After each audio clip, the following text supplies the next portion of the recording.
যে আমারে এত ভালোবাসবো, আমিও তার এত ভালোবাসবো। আমি না কোনোদিন ভাবি নাই। স্বপ্ন এখন সত্যি হইল। আমরা এখন কি করব?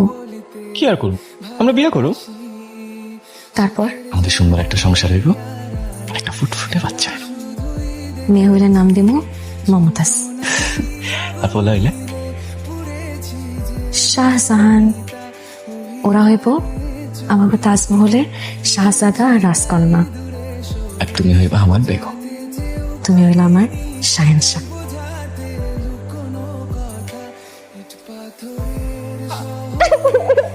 মা জননী কাঁদতেছো কিসের জন্য? আমার মা জননীর কি হয়েছে? তুমি তারে বকছো? আমাকে মাইয়া প্রেমে পড়ছে। কার প্রেমে পড়ছে? ও সুলতানরে বিয়া করতে চায়। আমাকে সুলতান? হ, ও সুলতানরা অনেক ভালোবাসে। হায় হায় রে। সুলতান তো ভালো পোলা।